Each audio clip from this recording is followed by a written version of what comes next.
जय जिनेन्द्र।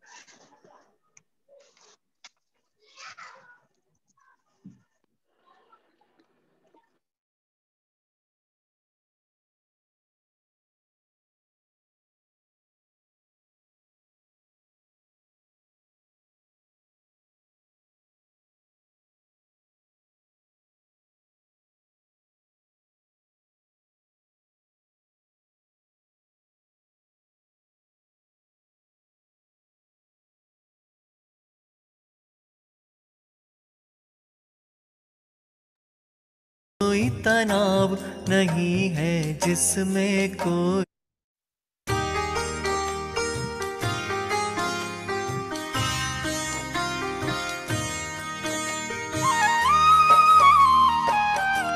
नहीं है, जिसमें कोई तनाव नहीं है, जिसमें कोई विकल्प नहीं है, जिसमें कोई दोष नहीं है, कोई भी आक्रोश। सहजता जीवन का उल्लास, सहजता निर्विकल्प आनंद, सहजता श्वास और उच्छ्वास, सहजता ही है परमानंद।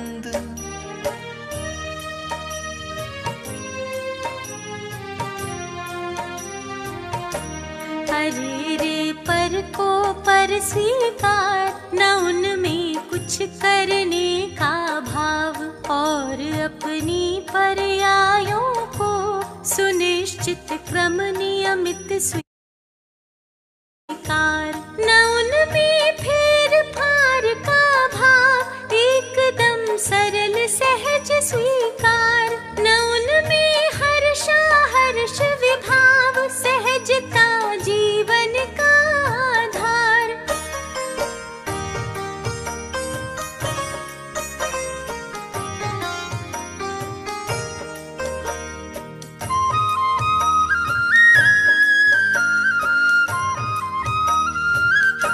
सहजता जीवन का आधार, वस्तु का सम्यक रूप निहार, जगत का सहज परिणमन देख, होए बस उसे सहज स्वीकार। सहजता जीवन का एक लक्ष्य, सहज जीवन ही हो स्वीकार, और जीवन का परम पवित्र ज्ञान दर्शन का हो व्यापार।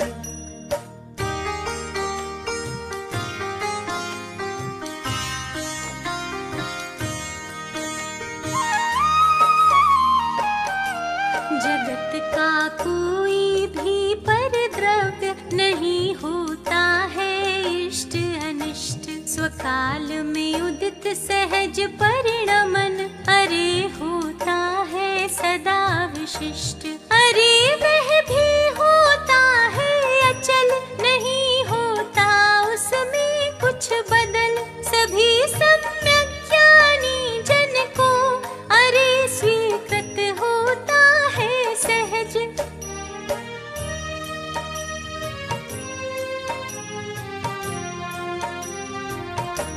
जगत का सभी परिणमन अरे पूर्णतः पूर्व सुनिश्चित है, नहीं करना है कुछ भी हमें, क्योंकि वह पूर्ण व्यवस्थित है।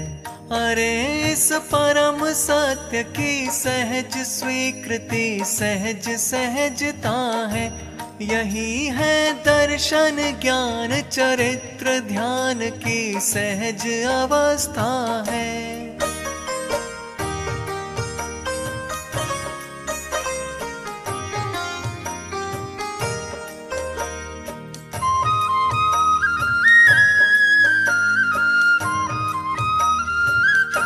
ध्यान की सहज अवस्था है, ज्ञान की गौरव गरिमा है, अरे रे जीवन का अद्भुत महिमा है। सहजता सहज धर्म का मर्म, धर्म सरिता की तरल तरंग। संत साधर्मी का सत्संग, धर्म काया का उत्तम अंग।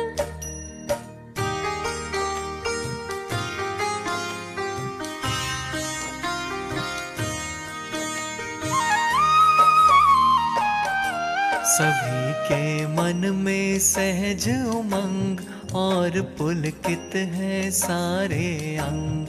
बना है अद्भुत आत्म प्रसंग, और मानस में विपुल तरंग। खिले हैं सबके सारे अंग, आत्म अनुभव की तरल तरंग। जगत में सहज सहज तारे, समाई है सब में सर्वांग।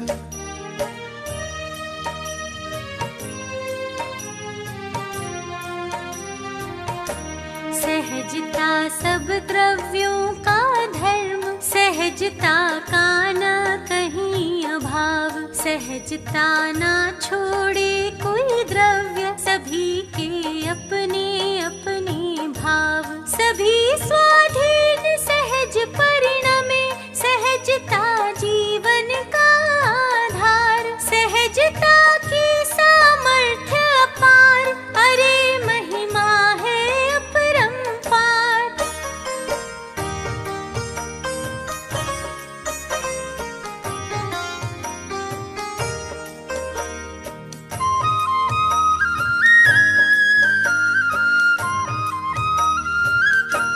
सहजता सब द्रव्यों का भाव, सहजता सबका सहज स्वभाव।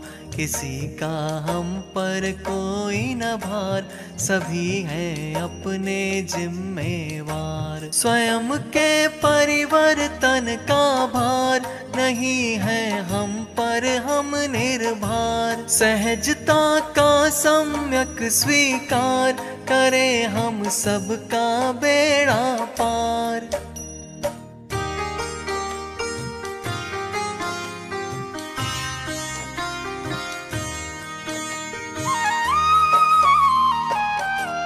करें हम सबका बेड़ा पार, यही है मुक्ति मग का द्वार। यही है अद्भुत आत्म शांति, यही है परमानंद अपार। यही है सम्यक दर्शन ज्ञान, यही है निश्चय धर्म ध्यान। यही है मन वच काय निरोध, यही है सहज समाधि योग।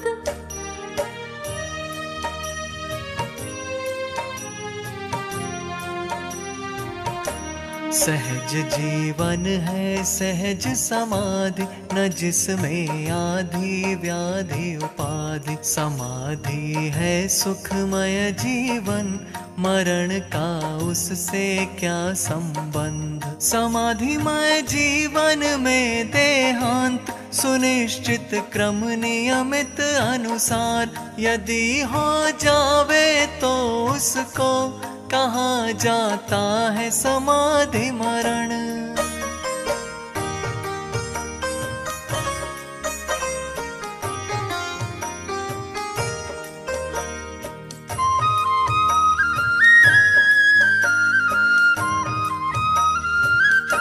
सहज संभावमयी जीवन, समाधि का है सम्यक रूप। मोह क्षोभ रहित समभाव, सहज ही अद्भुत और अनूप। समाधि धारण करके बंधु, अरे जीवन का करे सुधार। मरण तो एक समय का कार्य, मरण का कैसे करे सुधार।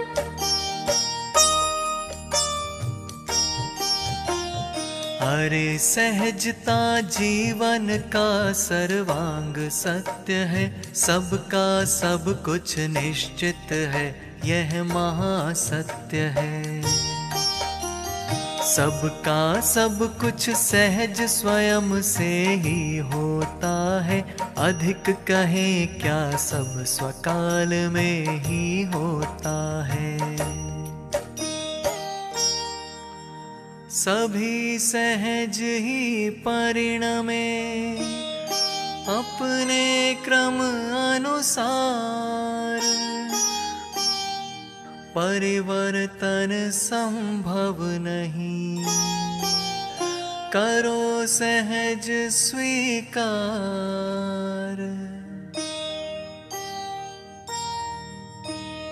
करो सहज स्वीकार, चित्त को ना भरमावो, सहज भाव से अपने आत्म में आ जाओ।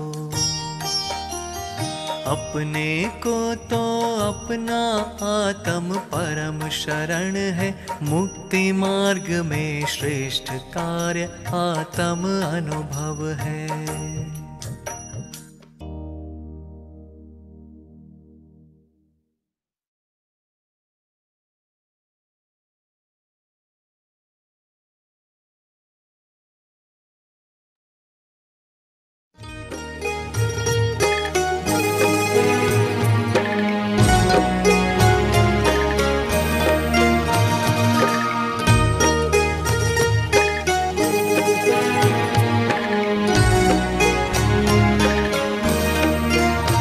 शब्दवाद नय षट द्रव्य गुण पर्याय और प्रमाण का, जड़ कर्म चेतन बंध का, अरु कर्म के अवसान का, कह कर स्वरूप यथार्थ जग का, जो किया उपकार है उसके लिए जिन वाणी माँ को वंदना शत बार है। उसके लिए जिन वाणी माँ को वंदना शत बार है, वंदना शत बार है, वंदना शत बार है।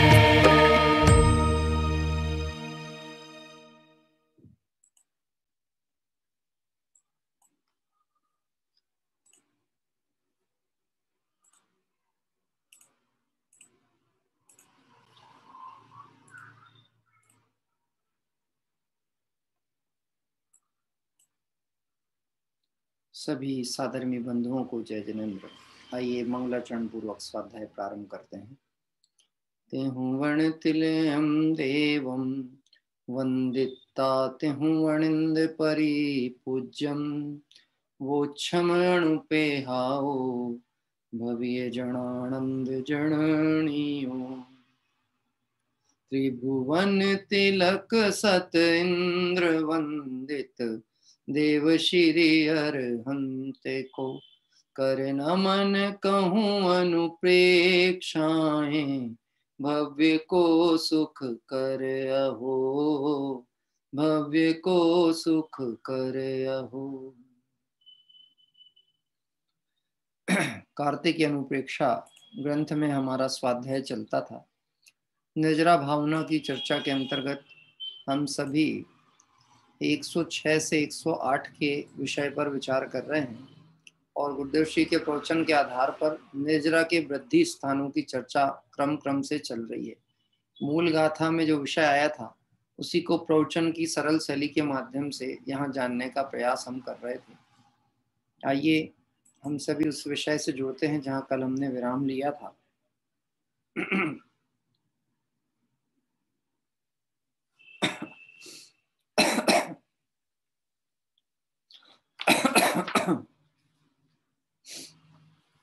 यहाँ पर इस क्रम में चर्चा चलती थी कि चौथे गुण स्थान मतलब अविरत सम्यक्त होने की प्रारंभिक भूमिका यानी निचली भूमिका में उसके पहले के समय में होने वाली विशुद्धि से ही निर्जरा प्रारंभ होती है, परंतु असंख्यात गुणी निर्जरा जो होती है वह उस पूर्व भूमिका की अपेक्षा चौथे गुण स्थान में है।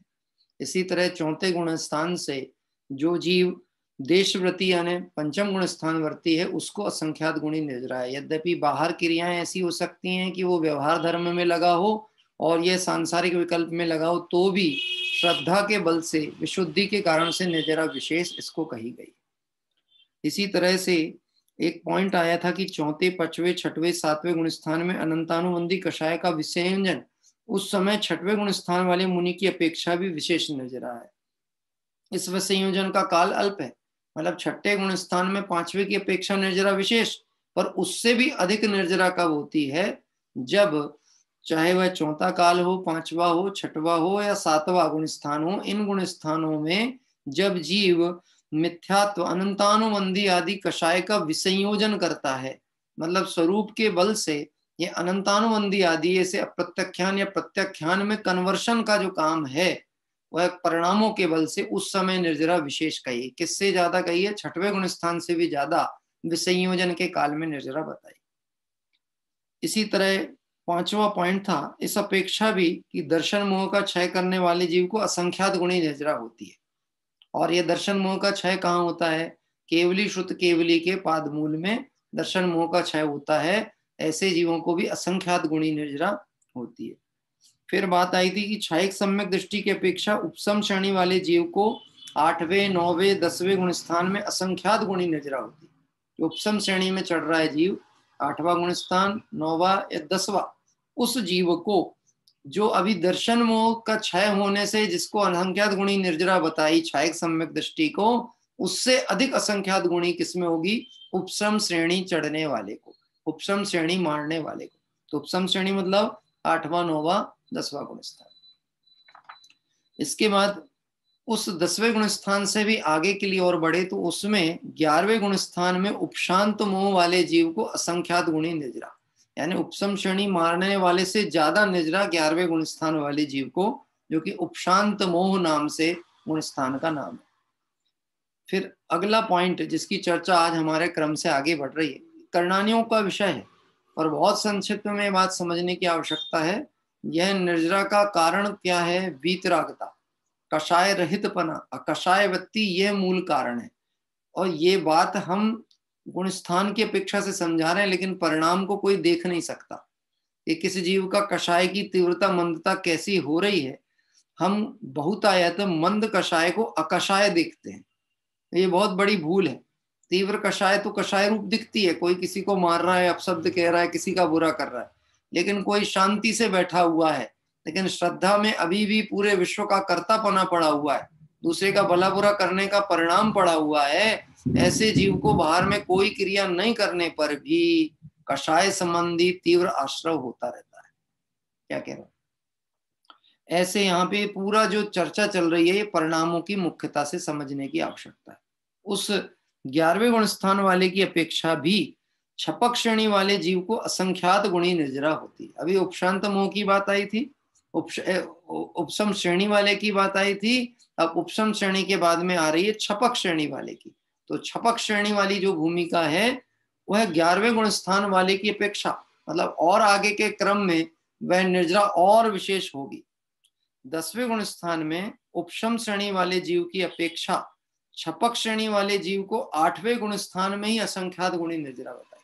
अब देखना थोड़ा सा क्रम ब्रेक होगा। अभी तो हमें ऐसा लग रहा था क्रम चल रहा है, 6वें से 7वां, 7वें से 8वां, 8वें से 9वां, लेकिन गुण स्थान किसको कहा है कि जीव के योग और कषायों के अनुसार जो परिणाम होते हैं उसको ही गुण स्थान कहते हैं। तो ये परिणाम एक से नहीं रहते, इसमें फ्रिक्वेंसी आती है, कम ज्यादा होते हैं। तो इस कारण से जहां पे अभी हम पहुंच गए थे, कहना चाहिए 11वें गुण स्थान तक की निर्जरा का स्वरूप समझते समझते फिर एक बात बीच में, एक सिद्धांत डाला गया कर्णानियों का कि 10वें गुण स्थान में उपशम श्रेणी वाले जीव की अपेक्षा सपक श्रेणी वाले जीव को 8वें गुण स्थान में ही असंख्यात गुणी निर्जरा। क्या कह रहे हैं? 8वें गुण स्थान में इतनी निर्जरा हो जाए जितनी की छपक श्रेणी वाले जीव को 10वें गुण स्थान में होती, इतनी निर्जरा इस जीव को हो सकती। अब ये क्रम भंग करके बात बताई। फिर छपक श्रेणी वाली जीव की अपेक्षा क्षीण मोह जीव को, यानी 12वें गुण स्थान वाले को और अधिक निर्जरा बताई। छपक श्रेणी चढ़ने वाले से 12वें गुण स्थान वाले की निर्जरा और विशेष। फिर आता है क्षीण मोही जीव की अपेक्षा, मतलब कौन सा गुण स्थान है क्षीण मोह? 12वां गुण स्थान की अपेक्षा 13वें गुण स्थान में संयोग केवली जिनको असंख्यात गुणी निर्जरा, 12वें से 13वें में और विशेष निर्जरा हो रही। और 12वें गुण स्थान की अपेक्षा केवली के कषाय भाव में कोई अंतर नहीं। देखा जाए तो 11वां ही गुण स्थान से समझ लेना कि संसार मुक्त अवस्था तो हो ही गई है, मात्र योग का एक कहना चाहिए साथ बना हुआ है, तो वह योग का काल भी अल्प है, वह छूट जाने वाला है। तो उस अवस्था में जिस समय 11वां गुण स्थान है और उसी क्रम में 12वां गुण स्थान और 13वां गुण स्थान होगा, वहां निर्जरा इतनी विशेष होती है, इतनी तीव्रता से होती है और आश्रव होता नहीं है। क्योंकि आश्रव जिसको कहा है वो कौन सा आश्रव था? सांप्रायिक आश्रव। आपको ध्यान है इरियापत आश्रव और सांप्रायिक आश्रव की दो चर्चा आई थी। तो उस समय के जो गुण स्थान है, मतलब 10वें गुण स्थान के बाद वहां पर कषाय संबंधी बंध तो पूर्णतः खत्म हो गया, और मूलतः बंध का कारण जो था वो मिथ्यात्व सहित कषाय ही बंध का कारण थी, योग बंध का कारण नहीं। वह तो मात्र कहने का बंध है, लेकिन निर्जरा कितनी होती है उन गुण स्थानों में? 11वें से और 11वें 12वें 13वें में विशेष। और योग संबंधी जो बंध कहा है उसमें ताकत नहीं है कि वो बांध सके जीव को। तो देखा जाए तो 11वें गुण स्थान जिसका हो गया, समझ लो उसने एग्जाम क्लियर कर लिया। अब वो पक्का है कि वह अल्पकाल में मोक्ष जाने वाला है। सर्व कर्मों की निजरा करके मोक्ष होना ही पक्का है। देखिए इस तरह 12वें गुण स्थान की अपेक्षा केवली के कषाय भाव में कोई अंतर नहीं। केवली मतलब 13वां गुण स्थान, कौन सा? संयोग केवली और अयोग केवली, ये जो गुण स्थान है ना, तो चाहे वो हम 12वें गुण स्थान वाले जीव को देखें या हम केवली के गुण स्थान की बात कहें, इन दोनों में कषाय भाव में कोई अंतर नहीं। परंतु वहां परिपूर्ण ज्ञान दर्शन वीर्य प्रकट नहीं है। किनके नहीं है अभी परिपूर्ण ज्ञान दर्शन वीर्य प्रकट? 12वें गुण स्थान वाले को। वो कहाँ होगा? 13वां गुण स्थान होगा, तभी परिपूर्णता आएगी। इसलिए अत्यधिक शुद्धता बढ़ गई और वहां निर्जरा भी बढ़ गई, मतलब 12वें से 13वें में और विशेष निर्जरा हो गई। और आखिरी संयोग केवली की अपेक्षा अयोग केवली को 14वें गुण स्थान में असंख्यात गुणी निर्जरा, यानी आखिरी तक निर्जरा तत्व कहां तक गिना गया है? निर्जरा 14वें गुण स्थान तक। जब तक सर्व कर्मों का अभाव ना हो जाए तब तक मुक्ति की प्राप्ति नहीं होती, तब तक जीव संसारी ही कहलाता है। यानी कर्म का अंश भी है तो संसारी है, और कर्म अंश से रहित द्रव्य स्वरूप से देखो तो आत्मा मुक्त ही है। लेकिन अभी संसार अवस्था में राग की, कषाय की, योग की तारतम्यता के कारण ये गुण स्थान गिनाए गए हैं। और इन गुण स्थानों के अनुसार ये सारा वर्णन हुआ कि क्रम क्रम से जब सम्यक्त होगा तो सम्यक्त से असंख्यात गुणी निर्जरा प्रारंभ हुई, और वह असंख्यात गुणी निर्जरा 14वें गुण स्थान तक चली। और जब सर्व कर्मों का क्षय हो गया तो ऐसे जीव संसार से मुक्त हो जाते। कहने को स्टेप्स तो 14 हैं, क्या कह रहे हैं, लेकिन गजब की बात है कि भरत चक्रवर्ती ने अंतर मुहूर्त में सारे स्टेप क्लियर कर डाले। किसी को वर्षों लग गए, और कितने ही जीव हम और आप जैसे हैं अनेक बार ऐसा हमने अभ्यास तो किया। और ये कोई ऐसी रहलसल प्रैक्टिस की चीज नहीं है, तो परिणाम है। विशुद्धि हमने पूर्व पर्यायों में भी की, तब तो मुनि अवस्था लेकर आगे तक बढ़े। लेकिन कहीं फिसल जाते हैं जब तो फिर वो चूक हो जाती है। जो सावधान है वो आगे बढ़ रहा है, और बढ़ ही नहीं रहा वो मंजिल को पा जा रहा, और जो चूक रहा है वो अनंत संसार में वापस चला जा रहा। क्या आपने ऐसा देखा होगा? बच्चे फिसलते हैं ना, फिसलनी, एक बच्चा फिसल के आया, उसके पीछे दूसरा बच्चा आता है, फिर तीसरा बच्चा आता है। क्या अगर अब वो एक बार फिसल गया है और 10 बच्चे हैं तो उसको कहाँ नंबर आएगा वापस? 10 बच्चों के बाद वो वापस फिसलनी से ऊपर भी चढ़ेगा तो कोई चढ़ने नहीं देगा। पीछे से आओ, पीछे से आओ, पीछे से आओ।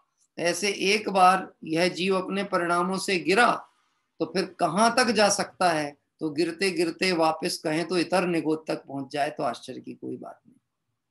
हाँ, होता ही है। त्रस पर्याय की स्थिति में परिणाम संभाले, पुरुषार्थ करे, चाहे तो संसार का अभाव कर ले, और एक बार चूक जाए, परिणामों की संभाल से चूके, वो गिरे, तो मिथ्यात्व दशा में जाकर कितनी हीन पर्याय में जा सकता है, इसकी हम चर्चा भी नहीं कर सकते। इस तरह निर्जरा का वृद्धि क्रम बताया। इस अनुसार आज 106, 107 और 108 गाथा पूर्ण हुई है।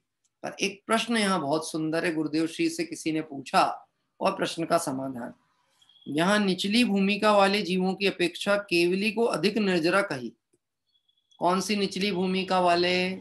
मतलब जैसे हमने चौथे गुण स्थान की बात की थी, तो उस अपेक्षा से केवली के निर्जरा बहुत बता रहे हैं। असंख्यात गुणी, असंख्यात गुणी, असंख्यात गुणी, ऐसा करते करते 14वें तक आया।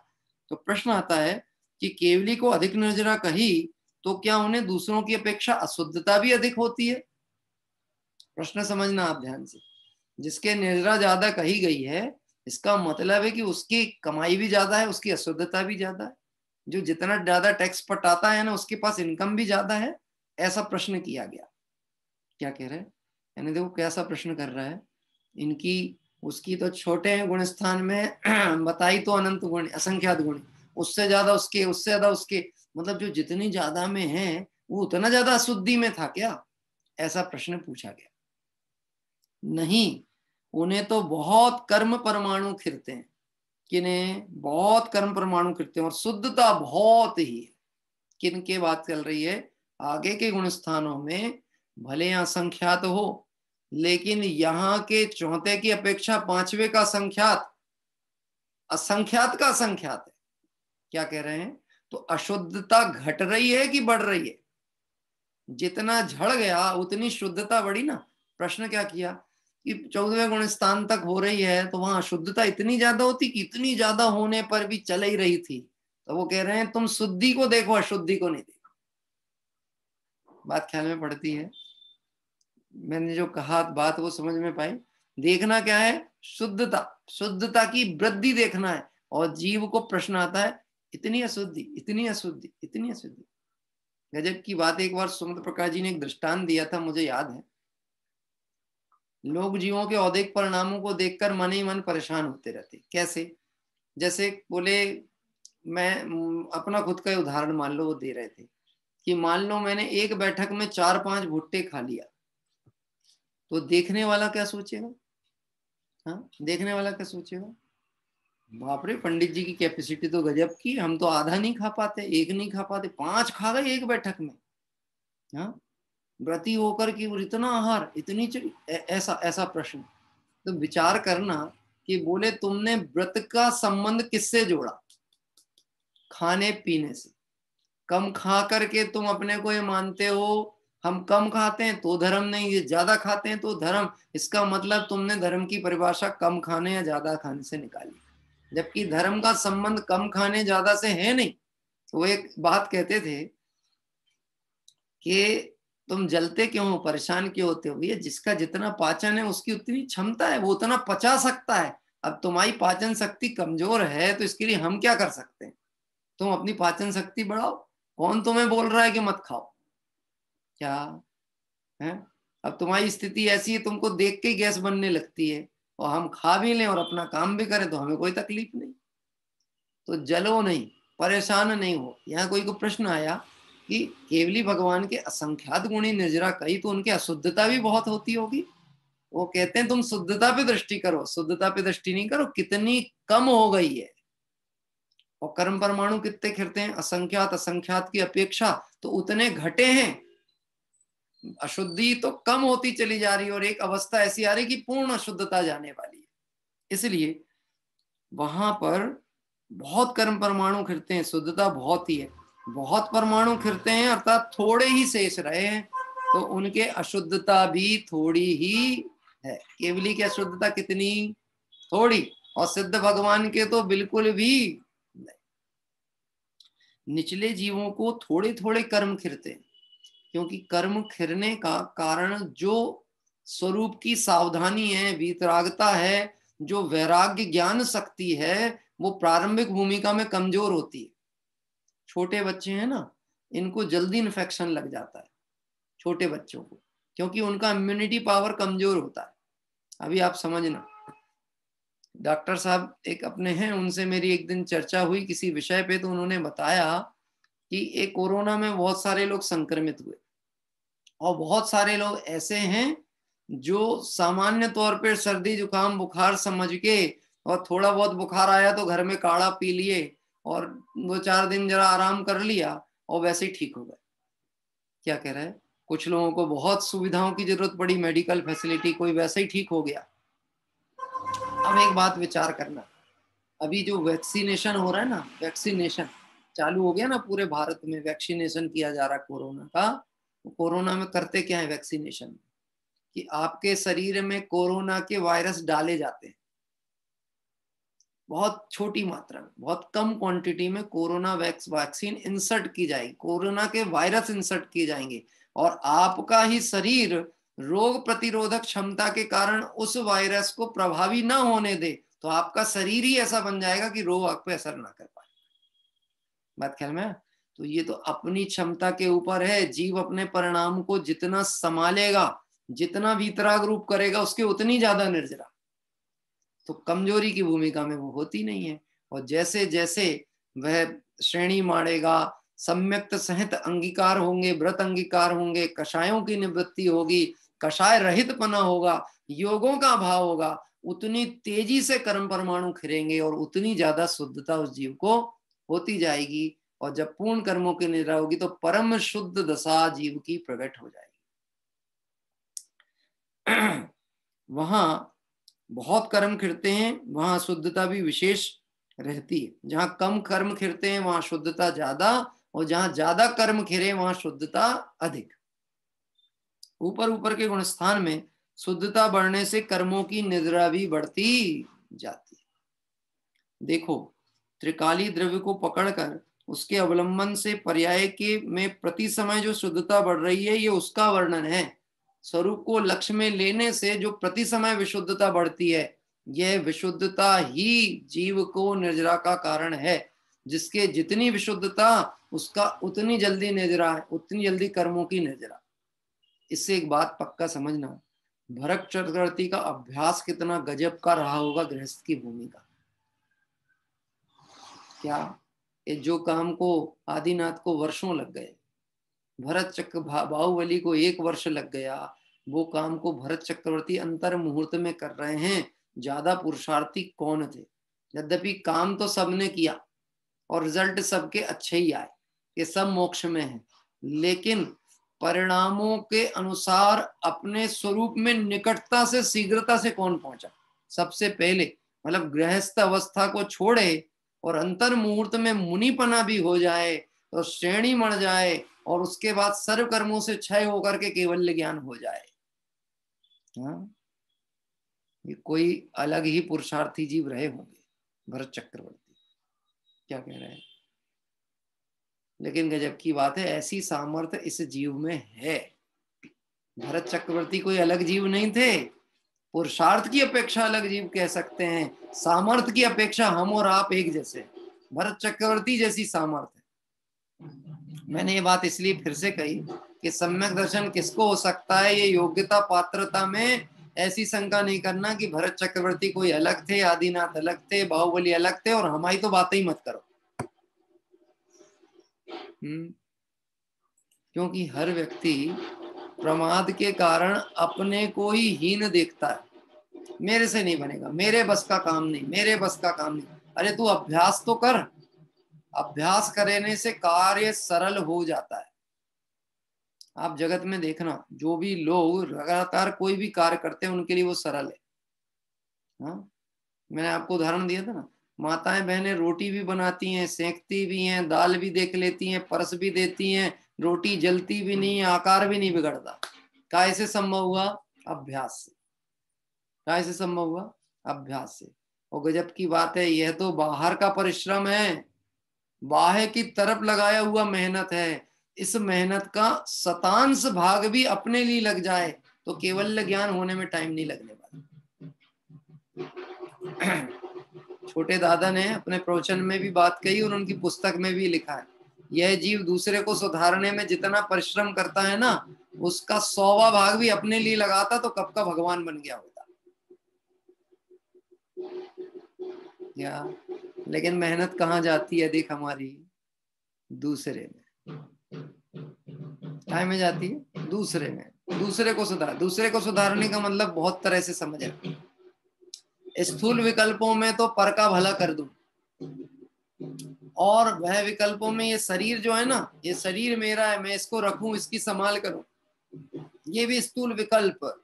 और सूक्ष्म विकल्प ऐसा, मैं अच्छे परिणाम करूं, अच्छे परिणामों से मेरा भला होगा, मुझे कषाय नहीं करनी चाहिए, कषाय बुरी चीज है, मैं तो धर्म ध्यान करूं, सामायिक करूं, व्रत करूं, ऐसे सूक्ष्म विकल्पों से भी आत्मा अनुभव में नहीं आता है।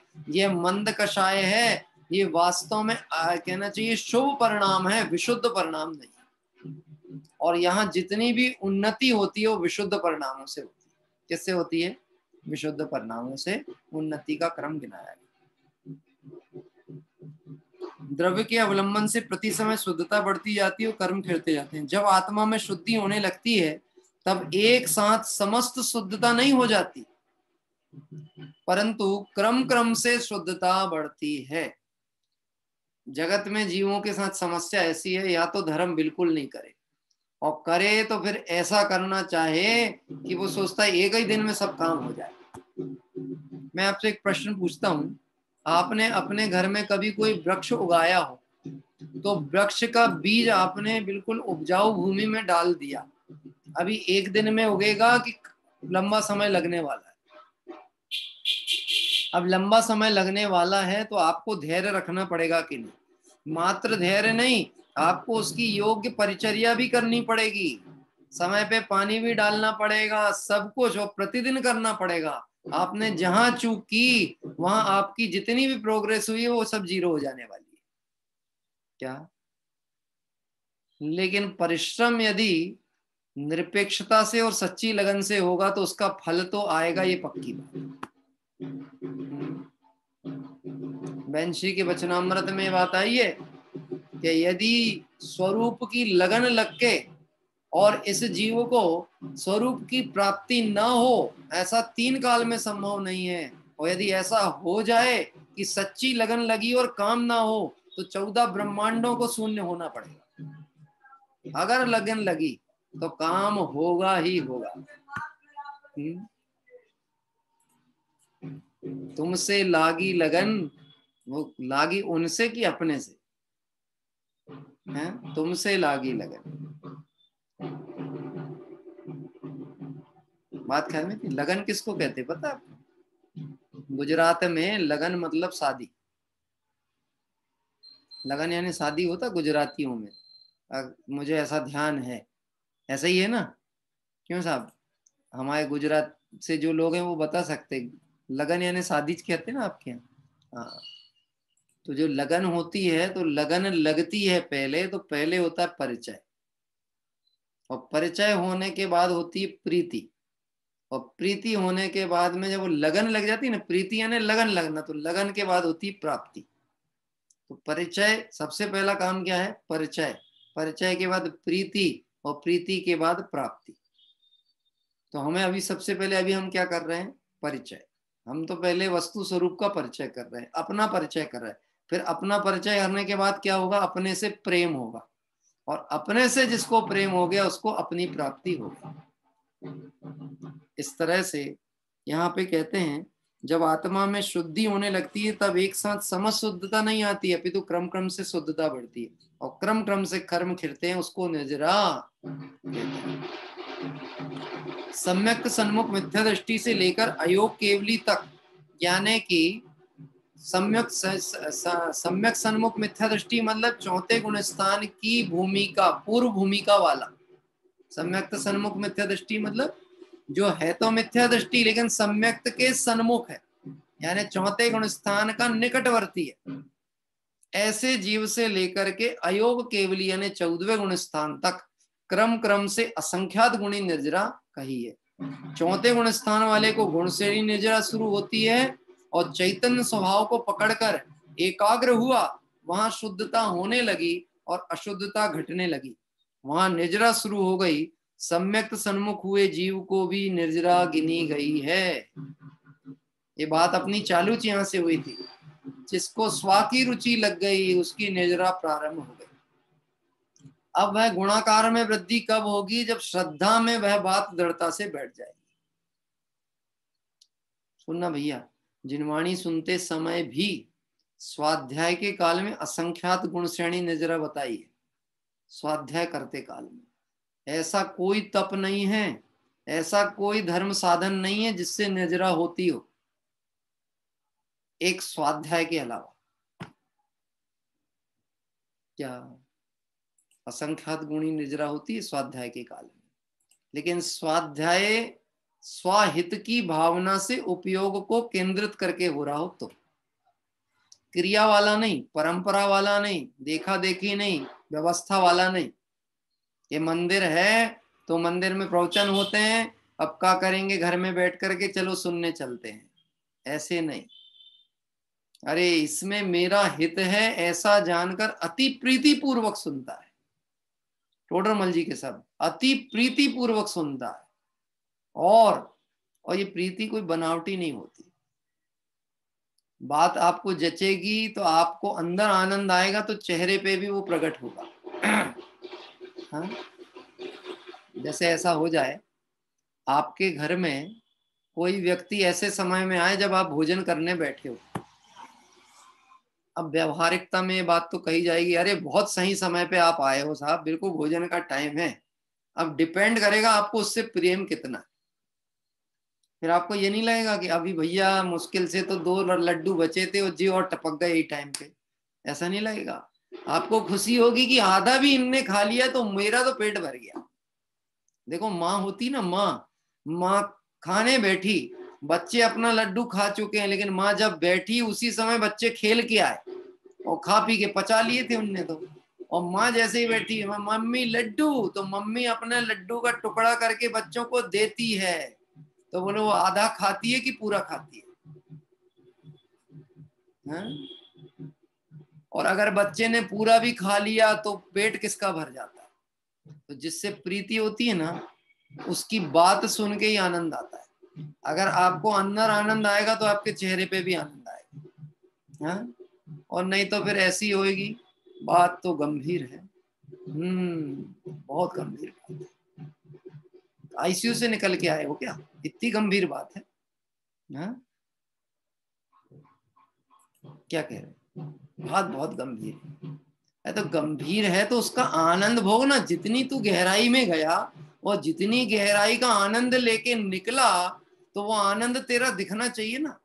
गहरी बात करने वालों की कषाय हल्की होनी चाहिए, और बात करे गहरी और कषाय हो तीव्र, इसका मतलब है तू अभी उथले में भी नहीं है, गहरे की तो बात उस परिणामों से नजरा नहीं कही।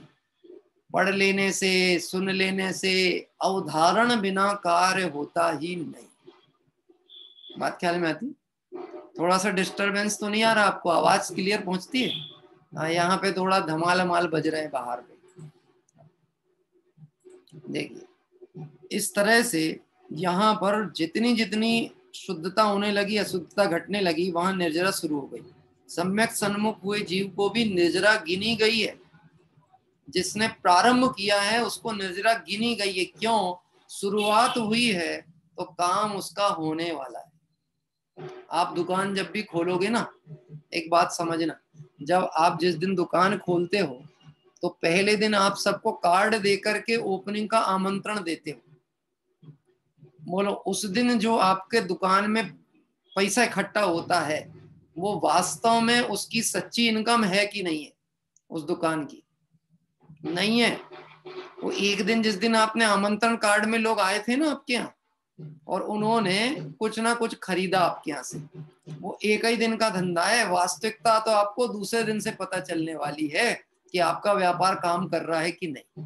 पर गजब की बात है, अगर दूसरे दिन 100 रुपए का व्यापार हुआ, तीसरे दिन 150 का हुआ तो ये वृद्धि है। इसको ये नहीं मानना कि सामने वाले के यहाँ तो एक दिन में 1 लाख का गल्ला चलता है, ये नहीं सोचना। तो वो वृद्धि को प्राप्त हो रहा है। स्वाध्याय करता है, विशुद्धि बढ़ रही है, अपना मन कह रहा है मेरा परिणाम अच्छा हो रहा, मेरा हित हो रहा है, मेरे परिणामों से कषाय घट रही है, मुझे शत्रु कोई नहीं दिखता, अभी पूरी तरह से नहीं जाने वाला ये परिणाम।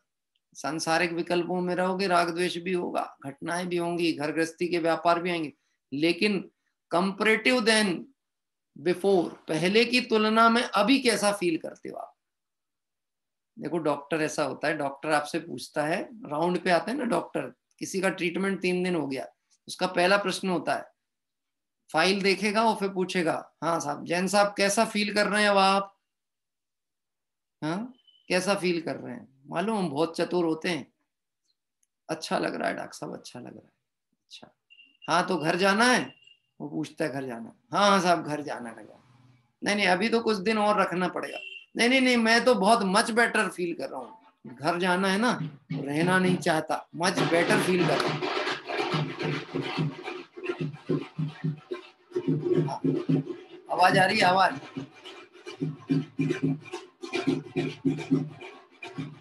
वो कहता है मच बेटर फील कर रहा हूँ।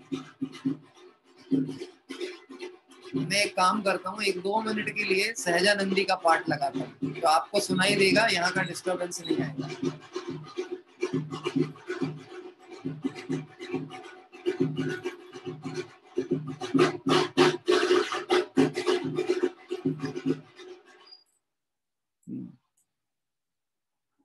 ये सब उत्साह के आयोजन है लोगों के, खबर ही नहीं रहती किस चीज के लिए नाच रहे हैं, सिर्फ नाचना है कोई मिलाकर। बनारसी दास जी ने लिखा, नाच नाच मरी जाए, मरी कैसे चूहे, पता ही नहीं काय के लिए नाच रहे। लेकिन संसार का आनंद इसी को कहते हैं जो बाहर है, और ज्ञानी उस आनंद को देखते हैं जो अंदर है, और जितना जितना अंदर उतरते हैं उतना उतना आनंद का भोग। सिद्धों को निर्जरा नहीं कहलाती, देखो आखिरी 2 पंक्तियां, सिद्धों के निर्जरा नहीं, क्योंकि सिद्ध दशा कहते ही उसको है जब सर्वकर्मों की निर्जरा हो गई, तो जो दशा प्रकट हुई इसको सिद्ध कहते, इसलिए सिद्धों के निर्जरा नहीं। निर्जरा का क्रम कहां तक है? अरिहंत आदि तक ही है, अरिहंत तक ही है, सिद्धों के निर्जरा नहीं होती, क्योंकि पूर्ण कर्म खिरने पर ही सिद्ध दशा होती है। और गजब की बात है, वो दशा कैसी? जैसा आत्मा है बस वो प्रकट हो गया, इसको कहते हैं सिद्ध दशा। आत्मा कर्म सहित कभी था ही नहीं, ये तो मोह के कारण कर्म सहित बंधन अवस्था को प्राप्त था। कर्म हटे और आत्मा जैसा था वैसा प्रकट हो गया, इसको कहते हैं सिद्ध दशा।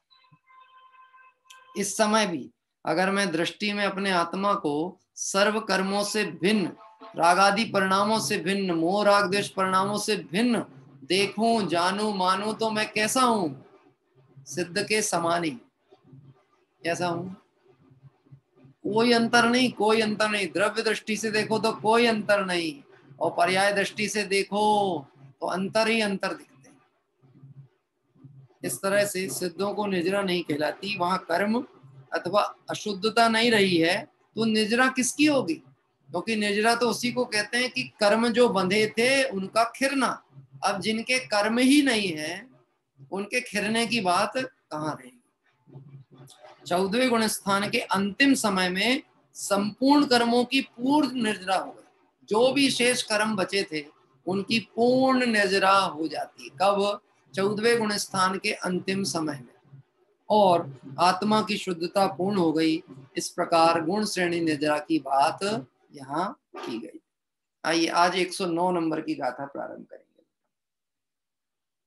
इस तरीके से देखते हैं। अब विषय ऐसा आएगा, ये तो क्रम से वृद्धि की बात आई थी, अब कहेंगे निर्जरा का अभ्यास कैसे करना, हम क्या करें कि हमारे कर्मों का आश्रव ना हो और निर्जरा विशेष हो, इसकी विधि यहाँ से बताई जाएगी। बहुत महत्वपूर्ण, बहुत सरल चर्चा जो हमको समझने जैसी है। क्योंकि हम प्रश्न तो ये करते हैं, आश्रव दुख कार घनेरे, आश्रव वास्तव में दुख का कारण है, और हम नहीं चाहते हैं कि आश्रवों का बंद हो, यानी कर्मों का बंद हो, तो हम क्या करें? ये प्रश्न यदि हम उत्पन्न करते हैं तो उसका समाधान आचार्य देव एक गाथा के माध्यम से देते हैं। 109 नंबर की गाथा पढ़ेंगे अपन। अब गुणाकार रहित अधिक रूप निर्जरा जिससे होती है सो कहते हैं, जो विसहदि दोवयणम साहम्यम हीलणम चौ सग्गम जिण उण कषायरियुम तस् हवेडिज्जिरा विउला दुर्वचन उपसर्ग सहते अनादर सादर मिकृत, जीते कषाय रिपुने हो, निर्जरातिशय बहुत, निर्जरातिशय बहुत। अभी तो बात चल रही थी परिणामों की, और उन परिणामों की चर्चा करते हुए अब वह बात की गई कि हमें अपने परिणाम कैसे संभालना चाहिए और कैसे मुनिराज संभालते हैं जिनके निजरा होती है। एक क्रम यहां बता रहे हैं, देखिए। जो मुनि दुव्यणम दुर्वचन विसहदी सहता है, साहम्य हिलणम साधर्मी जो अन्य मुनि आदिक उनसे किए गए अनादर को भी सहता है, च उपसर्गम तथा देवादि को से भी किए गए उपसर्ग को सहता है, कषाय युवम कषाय रूपी बैरी को जिन उण जीत कर जो ऐसा करता है, तस् उसके विपुला विपुण बड़ी मात्रा में निजरा निजरा होती है। सरल अर्थ है, भावार्थ। कोई कुवचन कहे तो उससे कषाय ना करें, अपने को अतिचार आदिक दोष लगे तब आचार्य आदि कठोर वचन कह के प्राश्चित देवें, निरादर करें तो उससे कषाय रहित होकर सहें, और कोई उपसर्ग करे तो उससे कषाय ना करें, उससे बड़ी निर्जरा होती है। अब बात तो की गई है मुनि की, लेकिन कर्मबंध अवस्था तो हमारी भी है। मुनि को विशेष निर्जरा होती, तो हमें कैसे होगी? कि क्रम तो सभी के लिए यही लागू होगा। आपको अपनी भूमिका अनुसार इस चीज को देखना पड़ेगा। किस किस चीज को? जो मुनि दुर्वचनों को सहता है, कोई मुनि को देख करके ऐसे शब्द भी कहे, कैसे शब्द कहे? अरे ये तो बेचारे हैं, मैं तो खैर वैसे शब्द ही नहीं बोल पाऊंगा जैसा कोई दुष्ट कहता होगा, लेकिन कोई कह दे हैं, अरे ये तो नग्न है, इनके पास तो कुछ नहीं है, इनके जैसा दुखी कोई दूसरा नहीं हो सकता। और जो अपशब्द हो सकते हैं, यानी कोई पत्थरों से मारे, कोई उनको देखकर उनकी हंसी उड़ाए, क्या कह रहे हैं? मुनिराज प्रतिक्रिया नहीं कर रहे हैं तो भी प्रतिकार ना करने पर भी उनके ऊपर कहना चाहिए अनेक तरह के आरोप प्रत्यारोप करे। देखो, आपको ध्यान होगा रक्षाबंधन की कथा में एक घटनाक्रम आपने देखा होगा, है ना? वो जो 4 मंत्री थे, तो वह श्रुत सागर मुनिराज को जब बाद में आचार्य ने उन्हें प्राश्चित दिया, अकंपनाचार्य ने, कि जाओ तुम उसी स्थान पे खड़े होके ध्यान करो जहां तुम्हारा 4 मंत्रियों से वाद विवाद हुआ था। तो उसी स्थान पे गए और अपने ध्यान में लग गए। तब वह मंत्री आए और देख के उनकी कषाय उत्पन्न हो गई, ये वही है जिसने वाद विवाद में हमें हराया था। उनने क्या दुर्वचन नहीं कहे होंगे। जो तलवार से मारने को तैयार हो सकते हैं, उनने पहले अपशब्द कितने नहीं कहे होंगे। हाँ, कितने अपशब्द नहीं कहे होंगे। हैं, आ गए ना, अब हम तुमको बताते हैं। यानी जो ना कहा हो सो कहा होगा। क्या अब तुम्हारी बोलती बंद हो गई? अब बोलो, अब मेरे पास हथियार हैं, अब तुम में दम है तो आओ हमारे सामने। हैं, डर गए तुम? ऐसे कितने ही शब्द कहे जा सकते हैं। ऐसे दुर्वचनों को सुन करके भी जो उनको सहते हैं मतलब समता धारण करते हैं।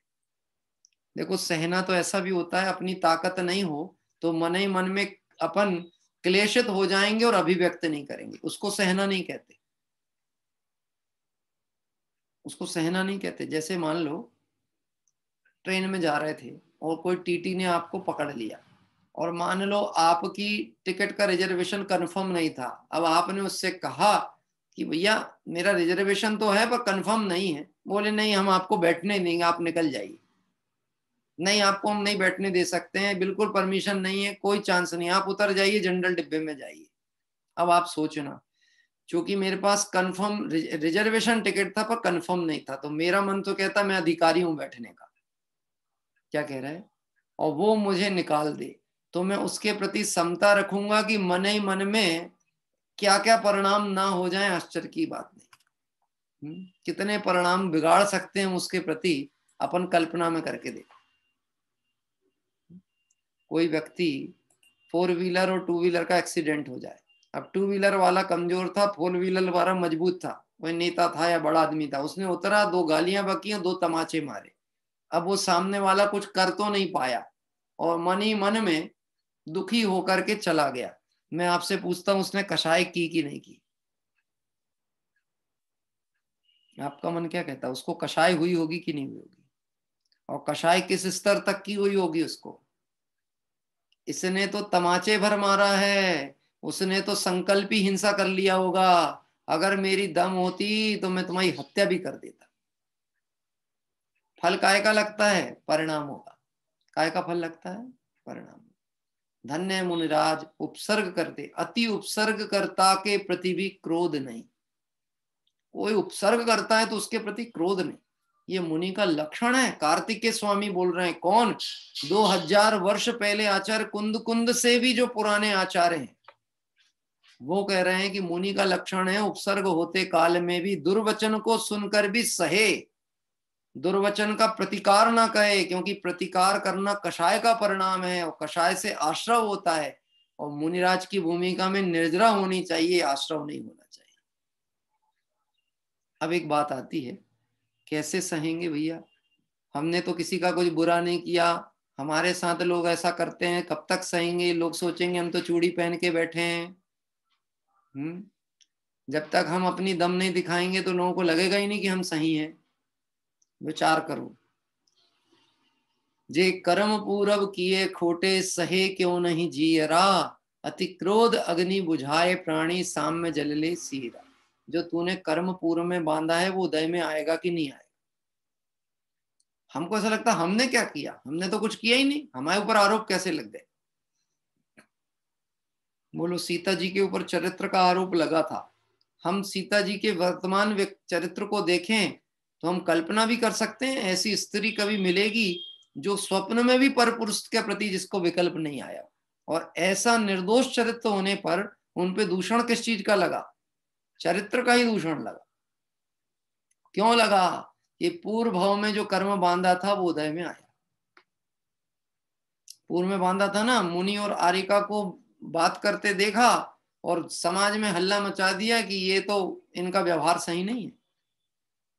अब वो कर्म बंधा तो निर्दोष होने पर भी सीता के चरित्र पे दूषण लगा, और उसके दंड में वनवास में रही, गर्भवती अवस्था में जंगलों में भटकना पड़ा, तो सब अपना ही कर्म का उदय तो था ना। हाँ, तो सहना, कैसे सहना? अति क्रोध अग्नि बुझाए प्राणी, साम्य जलले सीरा। समता के रस का सिंचन करना कषाय की अग्नि पे। क्या? इसने मेरा बुरा नहीं किया है, जो भी हुआ है सब पूर्वबद्ध कर्म के उदय के अनुसार हुआ। और एक बात समझना, उर्दुओं में, इनमें मुस्लिमों में एक सुनी होगी, मुद्दई लाख बुरा चाहे तो क्या होता है। मैं इतनी सी लाइन पढ़ूंगा, आगे की नहीं, भाई होता है जो वाली नहीं। मुद्दई लाख बुरा चाहे तो क्या होता है? अरे कोई के चाहने से क्या होता है? वही होगा जो कर्म के उदय में होगा। क्या कह रहे? चाहो ना जिसको जो चाहना।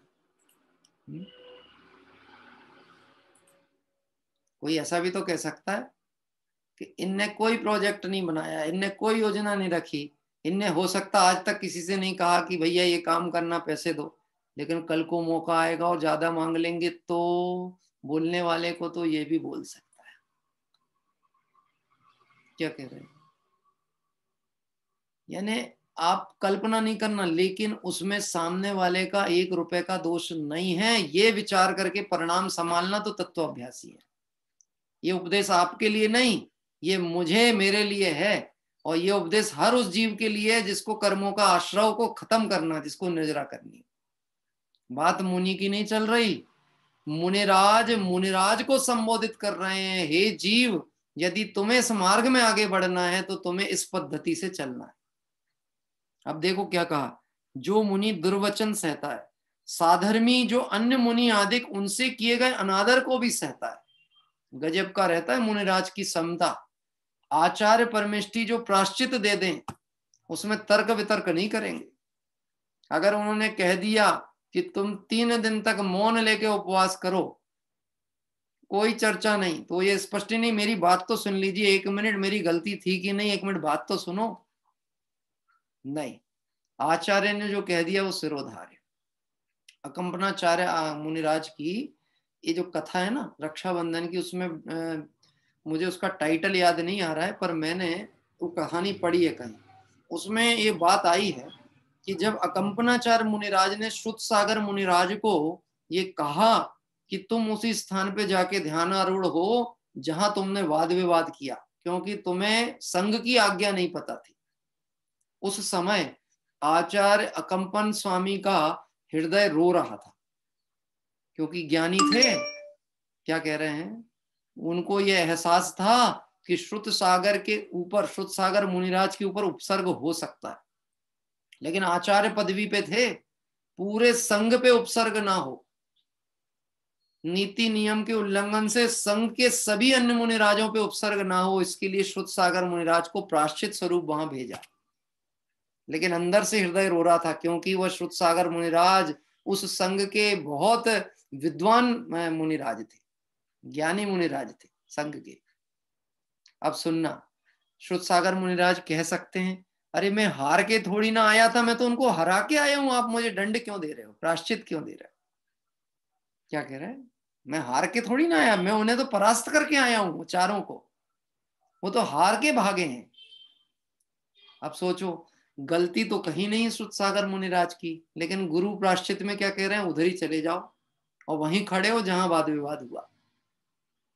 अब योग्य शिष्य का काम तो यही था कि जो आचार्य ने कहा उसे अंगीकार करें और उसको बिल्कुल निष्प्रयता और विनय पूर्वक स्वीकार करें। ऐसे साधर्मी जो अन्य मुनि, साधर्मी मतलब जो मुनि में ही अन्य अन्य पदवीधारी हैं, आचार्य हैं, उपाध्याय हैं, मुनि धर्म में भी दंड का प्रावधान है। ये आचार्य का कर्तव्य है कि यदि संघस्थ मुनिराज कोई मर्यादा विरुद्ध आचरण करते हैं तो उन्हें दंड भी दें, प्रायश्चित भी दें, और यदि वो संघ मर्यादा करते हैं उल्लंघित, तो उन्हें संघ से निष्कासित भी कर सकते हैं, लेकिन मार्ग को कलंकित नहीं होने दें। आप समझते हो? जब कोई व्यक्ति कोई गलती करता, जैसे मान लो मैं कोई गलती करूंगा, तो वो नाम किससे जोड़ा जाएगा? वो नाम सीधे मेरे पिता से जोड़ा जाएगा, उनका लड़का है। क्या कह रहे हैं? ये अमुक चंद जी है, उनके लड़के को पुलिस पकड़ के ले गई, बहुत प्रतिष्ठित व्यक्ति थे, उनके लड़के को पुलिस ने पकड़ा, बदनाम कौन होगा? अपयश किसका होगा? अपयश मार्ग का होगा, और मार्ग कलंकित नहीं होना चाहिए, क्योंकि ये वही मार्ग है, वह निर्दोष मार्ग है जहां अनंत जीव मोक्ष जाते हैं। मार्ग कलंकित नहीं होना चाहिए। आचार्य कठोर दंड दे सकते हैं, और दंड दें तो उस समय भी समता पूर्वक उसको सिरोधार्य करे, उसको बहुत निर्जरा होती है। देवादियों के द्वारा किए गए उपसर्ग को सहता है। पार्श्वनाथ के ऊपर कमट के जीव ने देव पर्याय के रूप में अनेक उपसर्ग किए, पार्श्वनाथ ने कैसे सहा? समता से सहा, प्रतिक्रिया नहीं की। आप पूरे पुराणों की कथाओं को उठा के पढ़ लो, चाहे सुकमाल मुनिराज हो, सुकौशल मुनिराज हो, हैं कि आपके जिनके ऊपर सिगड़ी जलाई थी, गजकुमार मुनिराज हो, अकंपनाचार्य आदि मुनिराज हो, यहाँ अभिनंदन आदि 500 मुनिराज हो। आप पढ़ो, बृहद समाधि मरण पाठ है ना सूरचंद जी का, उसमें आया है। हाँ, घानी में पेल दिया मुनिराजों, शत्रु ने कषाय भाव से घानी में पेल दिया। दक्षिण भारत में आज भी जो मीनाक्षी का मंदिर है, वहां पर उसके शिलालेखों पे वो चित्र बने हुए हैं, एक के बाद एक मुनिराज को उठा उठा के घानी में डाल रहे हैं, और घानी से रक्त की धाराएं बह रही हैं, लेकिन मुनिराज क्षमा स्वभावी, भाग भी नहीं रहे, और उन जीवों के प्रति कषाय परिणाम भी नहीं। इसलिए तो कहते हैं चलते फिरते सिद्धों से गुरु चरणों में शीश झुकाते हैं। हमारे और आपके जैसे हैं, पर ऐसा ऐसा विशेष परिणाम, विशुद्धि। अरे भैया, ऐसा दिखे और फिर उसके बाद उनके सामने झुकने का भाव ना आए, तो कैसा मुनि के प्रति भक्ति का परिणाम। और ऐसा दिखे नहीं, तो कल बात कही थी कि हंस नहीं दिखते हैं तो बगले को हंस मान लो, लेकिन बगले को तुमने हंस नहीं माना तो लोग कहते हैं तुम हंस के विरोधी हो।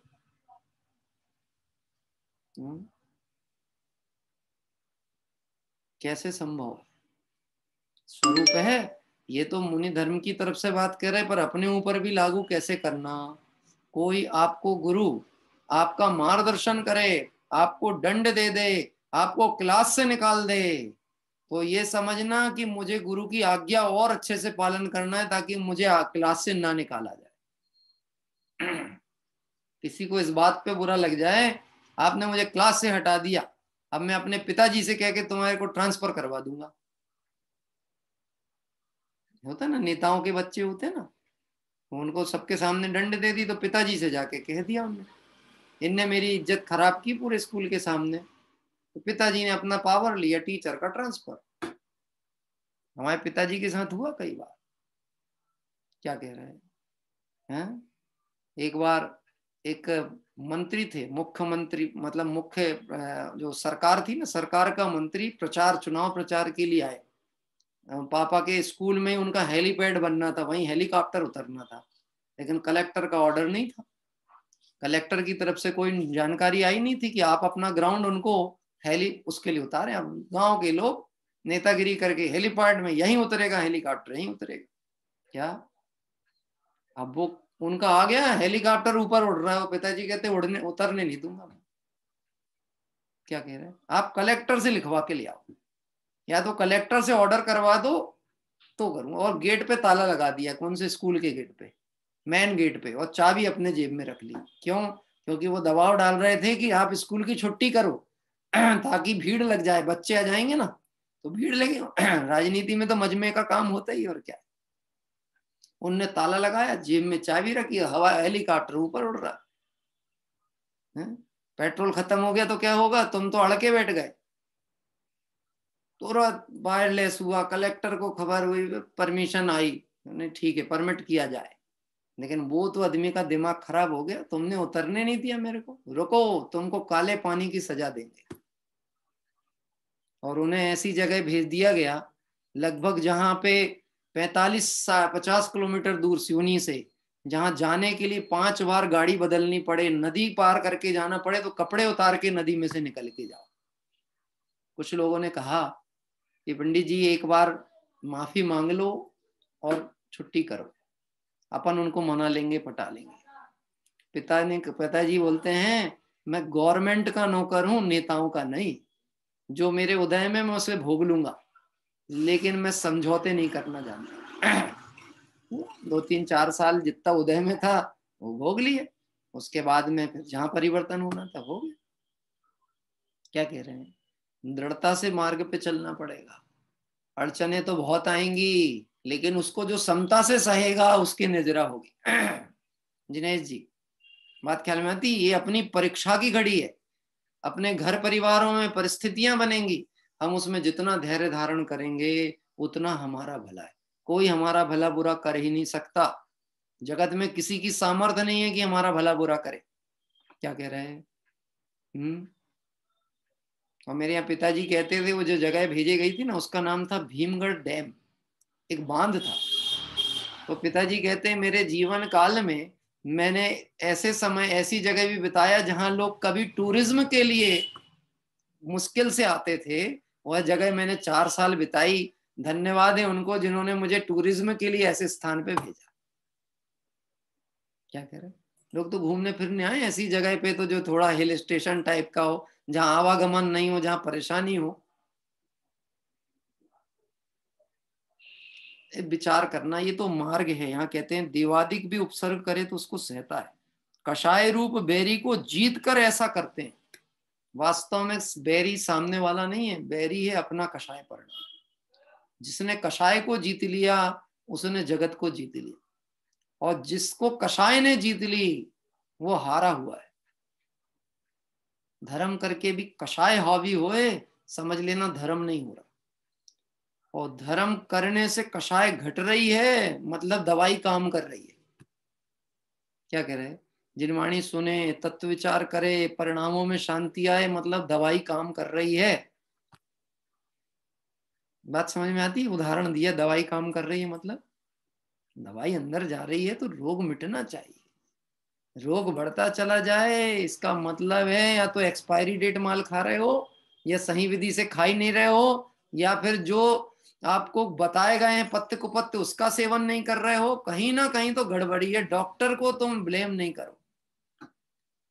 क्या कह रहे हैं? अगर डॉक्टर योग्य था, आप उसको ब्लेम नहीं कर सकते कि आपके इलाज से मैं मर गया। हाँ? बात ख्याल में आती है? इस तरह से समझना। आखिरी में, अरे आज समय तो हो गया, भावार्थ की पंक्तियां पढ़ के विराम लेंगे, फिर कल पुनः चर्चा कर लेंगे। कोई कुवचन कहे तो उससे कषाय ना करें, अपने अतिचाराधिक दोष लगे, क्योंकि मुनिराज जो व्रत आदि पालन करते हैं, अतिचार उन्हीं को लगते हैं जो पालन करते में प्रमादवश भूल हो जाए। जिनके नियम ही नहीं है उनको दोष नहीं लगते, वो सदोष ही होते हैं। क्या कह रहे हैं? समझना, दोष उनको लगते हैं जिनके नियम हो, और फिर थोड़े दोष लगे उसको अतिचार दोष कहते हैं।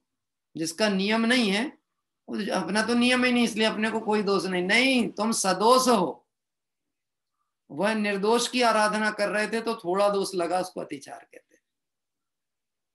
अतिचार आदि दोष लगे तब आचार आदि कठोर वचन कहकर प्राश्चित देवें, निरादर करें तो उसको कषाय रहित होकर सहें, तथा कोई उपसर्ग करे तो उससे कषाय ना करें, उसके बड़ी नजरा होती है। देखो ये मार्ग नहीं समझ में आएगा ना, मुनि भी बन जाए और कषाय पड़ी रहे अंदर, तो क्षमा भाव नहीं आएगा। जगत के जीवों के प्रति कषाय उत्पन्न हो जाए, अरे अपने गुरु के प्रति कषाय उत्पन्न हो जाए। अच्छा, आपने मेरे को संग से हटाया, मैं आपसे बड़ा मिशन खड़ा करके दिखाऊंगा, मैं आपसे बड़ा बना के दिखाऊंगा प्रोजेक्ट। गजब की बात है। यहाँ दिखाने का मार्ग नहीं है, सिर्फ देखने का मार्ग है। दिखाना अच्छी बात नहीं है, देखना अच्छी बात है। ये बात समझना चाहिए। और मैं कहता हूं ऐसा अपन निरपेक्षता से जिनवाणी पढ़े तो किसकी बुद्धि नहीं सही हो, लेकिन पढ़े ही ना, पढ़ने ना दे, पढ़ाए नहीं हो, पढ़े नहीं तो कैसे बुद्धि सही हो। पढ़ना नहीं उनके ग्रंथ, भैया जी हमारे हमारे नहीं है जी। कार्तिकेय स्वामी सबके थे, तुम अब मानने हो तो मानो, नहीं मानने तो नहीं मानो। क्या और गजब की बात है, जो अपने पिता को नहीं मानता है उसका कुल अच्छा कहलाएगा क्या?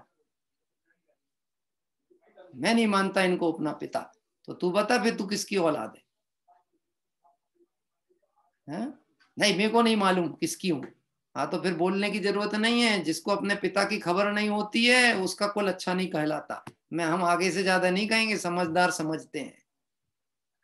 क्या कह रहे हैं? जिस स्त्री को ये नहीं पता हो कि ये संतान किसकी है, वो कुलवान नहीं कहलाती, और उसके बच्चे को योग्यता यानी कहना चाहिए सम्मान नहीं मिलता, जिसके पिता का नहीं पता। ऐसे ये हमारे मूल पिता हैं। कौन? भगवान महावीर स्वामी की परंपरा में जो भगवंत मुनिराज हुए हैं, ये पिता हैं, ये हमें मार्ग बता रहे हैं। और हम कहें हम उनकी नहीं सुनते, हम उनकी नहीं मानते, इसका मतलब है तुम अपने मूल की नहीं मानते हो, यानी तुम्हारी भी सत्ता डगमगाने वाली है। इस तरह से विशेष चर्चा और अपन बाद में करेंगे। निर्जरा कैसे होती इस पे और विचार मंथन करेंगे, क्योंकि करने वाला काम तो अब यही है। आश्रव तो होता ही होता है, अब तो करना सम्मर निर्जरा ही है। इसलिए इस पे जितना भी हमारा परिश्रम हो वो सार्थक हो जाए। आइए चलेंगे जिनवाणी स्तुति देव भक्ति के क्रम में। हाँ जी, कल हमारे बनमाला जी ने उठाया था ना हाथ, परसों क्या कब? आपकी तैयारी हो तो आप ले लीजिए, ठीक। और कौन भाव प्रतिक्रमण कौन लेगा भैया? अच्छा, आपकी माता जी भाव प्रतिक्रमण लेंगे आप? हाँ जी, माता जी जो है हमारे बनमाला जी की माता जी, वो भाव प्रतिक्रमण ले लेंगे। हाँ, आइए। और कोई बच्चों में अक्षत क्या लेंगे? भाव प्रतिक्रमण की जिनवाणी स्तुति? एक नंबर भाव प्रतिक्रमण, जिनवाणी स्तुति। अच्छा चलो, अभी तो हम पहले भक्ति कर लेते फिर आपसे पूछेंगे, ठीक है? जय जिनेन्द्र। जय जिनेन्द्र। तू ज्ञान का सागर है, आनंद का सागर है, उसी आनंद के प्यासे हम, उसी आनंद के प्यासे हम।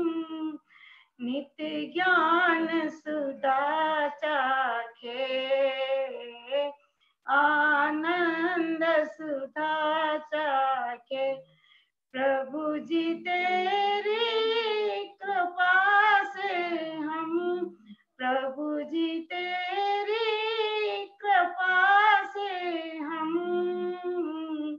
तू ज्ञान का सागर है, आनंद का सागर है। विषय भोग में तन्मय होकर खोया है जीवन वृथा,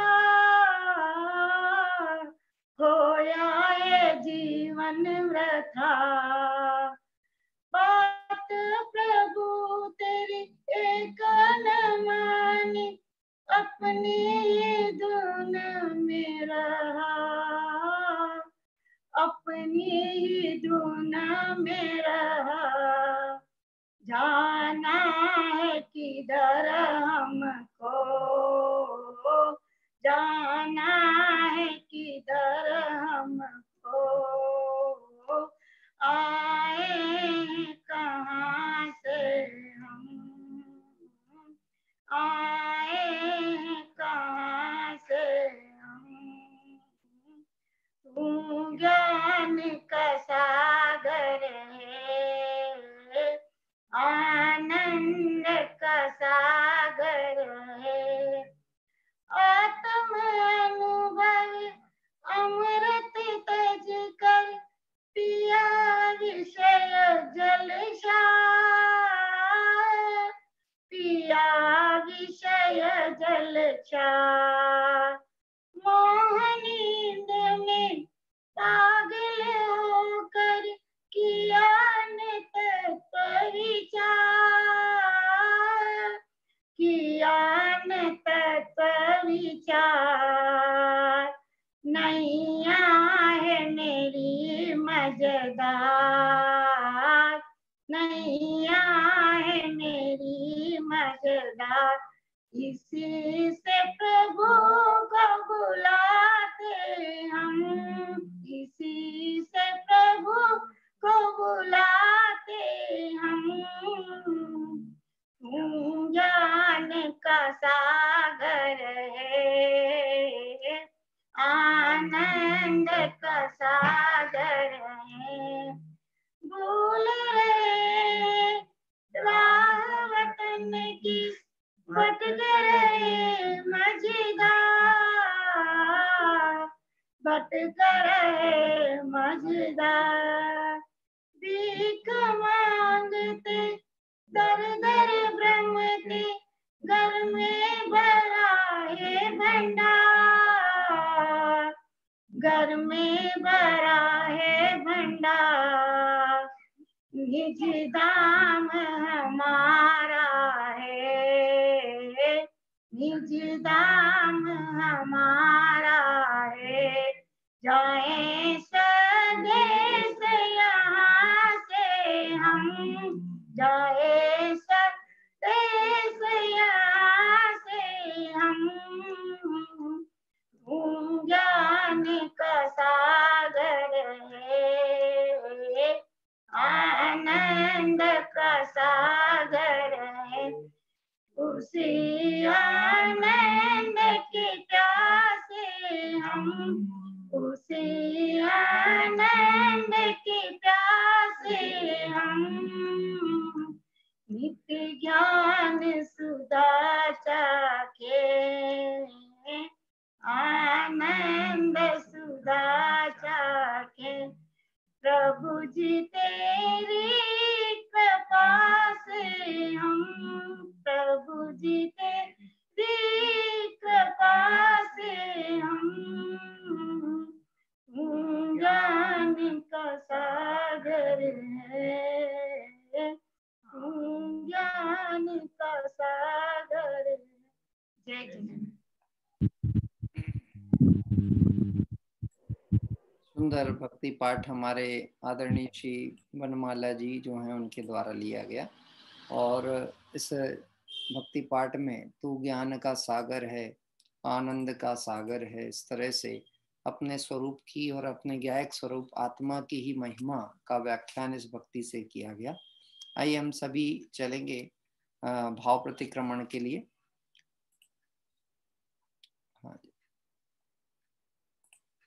कोई बात नहीं। अभी हाँ, कौन ले रहा था भाव प्रतिक्रमण? ठीक है, हमारे एक मिनट देख लूँ।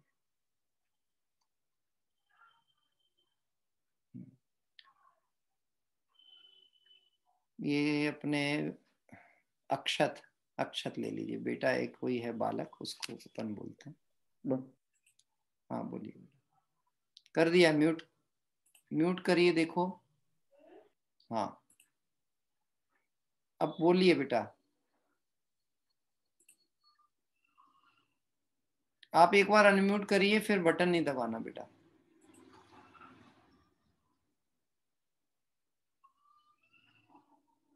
नहीं हो रहा है?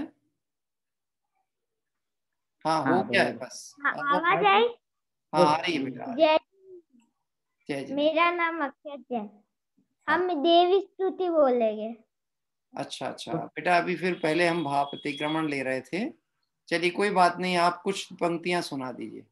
वीतराग सर्वज्ञ हितंकर, वीतराग सर्वज्ञ हितंकर, भविजन की अब पूरो आस, ज्ञान भानु का उदय करो, मम मिथ्यात्म का होए विनाश, जीवों की हम करुणा पाले, झूठ वचन नहीं कहे कदा, पर धन कबहू न रहू, स्वामी ब्रह्मचर्य व्रत रखे सदा, कृष्णा लोभ बढ़े न हमारा, दोष सुधा नित पिया करे, श्री जिन धर्म हमारा प्यारा, जिसकी सेवा किया करे, दूर भगावे बुरी रीतिया,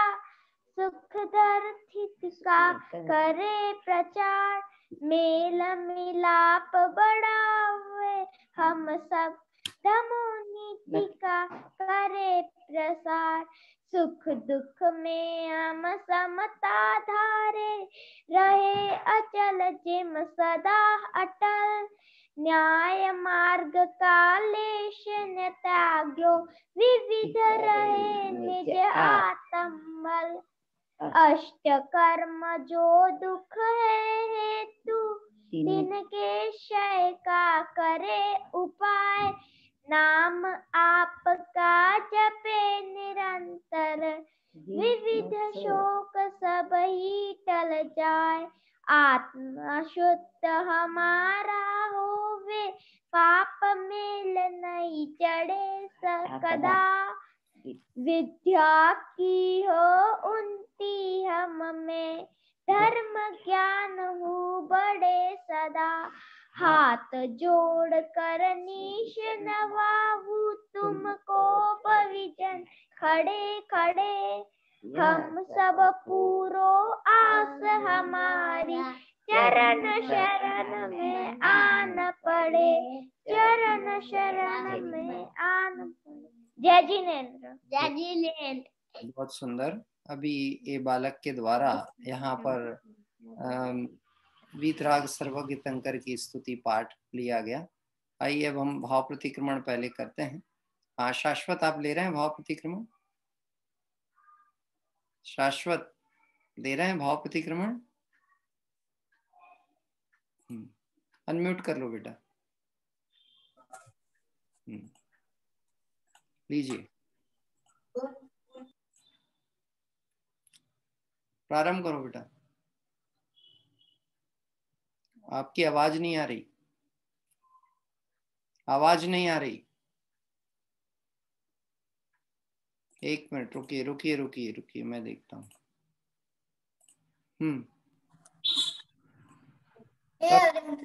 आ रही है। मुझसे मन वचनकाय द्वारा कृत कार्य अनुमोदना द्वारा समारंभ आरंभ द्वारा क्रोध मान माया लोभ द्वारा प्रमाद इत्यादि विभागों द्वारा इस भव में अपूर्व भव में सच्चे देव सदगुरु की अभिनय हुई हो, विराधना हुई हो, व्रतों में अतिक्रम प्रतिक्रम अतिचार अनाचार दोष लगाया हो, एक इंद्रिय से लेकर पंच इंद्रिय तक किसी भी जीव की हिंसा हुई हो, विराधना हुई हो, दिन या रात में लगाए सर्व दोषों का पश्चाताप व्यक्त करता हूँ, क्षमा मांगता हूँ, वे मेरे सभी दोष मिथ्या हो, मैं मुझ में रहूं। इस प्रकार मैं इन सभी दोषों का प्रायश्चित करता हूँ।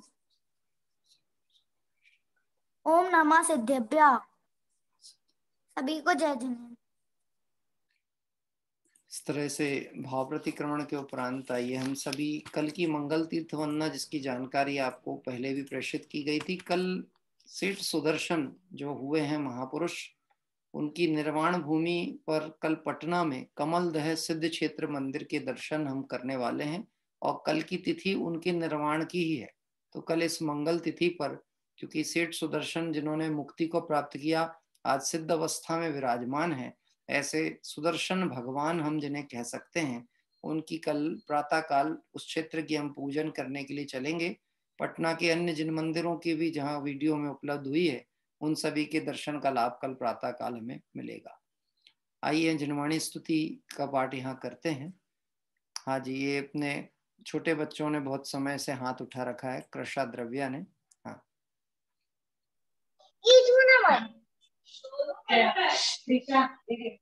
हाँ करो। विद्यातमनाश वेको ज्ञान के प्रकाश वेको आभार भास वेको मानुषी बखानी है जो द्रव्य ज्ञान वेको बंदा विद्वान वे स्वपर विचार वेको परम प्रमाणी है अनुभव वेको जीव के जताए वेको कहूँगा सताए को भव्य उड़ानी है जहाँ तहाँ तारवे को पार के उतारे को सुख विस्तार को यही जिनवाणी है। हे जिनवाणी भारती तुरंत बोले रे जो तेरी शरणा गए सो पावे सुख चैन जाने के ज्ञान से सोचे लोकारो सोवाणी मस्तक नमो सदा देता हूँ तो कागशामय जिनवाणी मात की जय हो सतम दिगंबर जय दाम की जय हो जय जिनेन्द्र। जिनवाणी स्तुति सुंदर पाठ अभी दोनों बच्चों के द्वारा लिया। कृषा और दिव्या हमारे साथ लगभग प्रतिदिन जुड़ने वाले बच्चों में से ये हैं। और अब बेटा एक और नई जिनवाणी स्तुति आप याद कर लेना, ठीक है? तो अब जब याद हो जाएगी तो हम पुनः आपको फिर से आपसे करेंगे, पाठ कराया करेंगे। आइए अब हम चलते हैं। कल सुबह की तीर्थ वंदना की जानकारी आपको प्राप्त हुई है। माँ जिनवाणी का मंगलमय वंदन करते हुए अब हम सभी काय उत्सर्ग करें। नमो रिहंताणम नमो सिद्धाणम नमो आयरियाणम नमो वच्छायाणम नमो लोए सब साहुणम नमो अरिहंताणम नमो सिद्धाणम नमो आयरियाणम नमो वच्छायाणम नमो लोए सब साहुणम नमो अरिहंताणम नमो सिद्धाणम नमो आयरियाणम नमो वच्छायाणम नमो लोए सब साहुणम। जय बोले द्वादशांग में जिनवाणी माता की जय हो। देवशास्त्र गुरु भगवान की जय हो। अनंतानंद सिद्ध परमेष्टि भगवंतों की जय हो। पीतरागी जैन शासन की जय हो।